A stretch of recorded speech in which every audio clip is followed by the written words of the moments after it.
Hello বন্ধুরা, সবাই কেমন আছেন? আশা করি সবাই ভালো আছেন। আজকে একটা জার্নি শেয়ার করতে চাইছি। আজকে চলে যাচ্ছি আমি হুগলি জেলার গুড়াব হাজিগড় রেলওয়ে স্টেশনের থেকে আরও 100 কিলোমিটার ভেতরে একটা মার্বেলের সিংহাসন ডেলিভারি দিতে যাচ্ছি। আজ একাই যাচ্ছি, তো আপনাদের আমি এই লং জার্নিটা আমি শেয়ার করছি। আকাশে মোটামুটি ভালোই মেঘ রয়েছিল, মাঝে মধ্যেই ঝিমঝিম করে বৃষ্টি পড়ছিল। আমরা এখন চলে যাচ্ছি ঠিক দক্ষিণেশ্বর আমাদের ডান পাশে রয়েছে এবং গঙ্গার উপর দিয়ে আমরা চলে যাচ্ছি। অল্প একটু করে দেখানোর চেষ্টা করেছিলাম আমি, হয়তো আপনারা দেখতে পাচ্ছেন না দক্ষিণেশ্বর মায়ের মন্দির।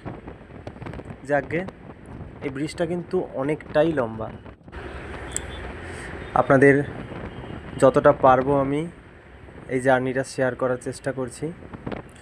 জোর বৃষ্টি হলে তো আর এই জার্নিটা শেয়ার করতে পারবো না।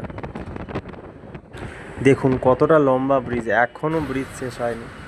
আমরা এখন টোল ঢুকছি, অনেকটা পথ পেরিয়ে প্রথম টোলে আমরা এন্ট্রি নিচ্ছি।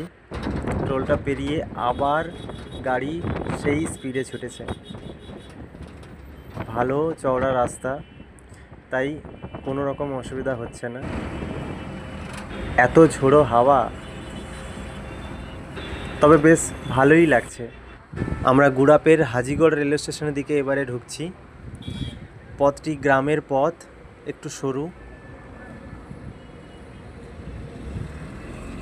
গাছপালা, চাষের জমি, মাঠঘাট এবং মাঝে মধ্যেই ঘরবাড়ি রয়েছে।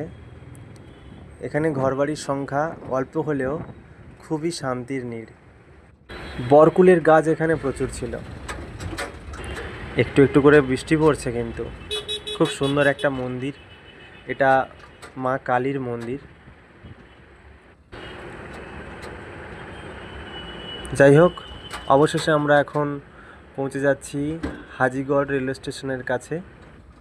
দেখে তো মনে হচ্ছে জায়গাটা বেশ ভারী শান্তিরই জায়গা।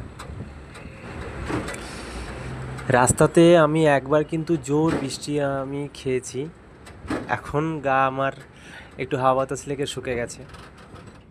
এইবারে হাজিগড় রেলওয়ে স্টেশনে আমরা পৌঁছে মালটা ডেলিভার্ড করে পুনরায় ফেরত আসছি আমরা গন্তব্যস্থলে। এদিকে আমার অবস্থা দেখুন, পুনরায় বৃষ্টিতে ভিজে পুরো শরীর আমার ভিজে গেছে, চুল, মাথা, কাপড় সব কিছু ভিজে গেছে। যাই হোক, মোটামুটি আজকের জার্নিটা শেয়ার করলাম। ভালো থাকবেন, সুস্থ থাকবেন, টাটা।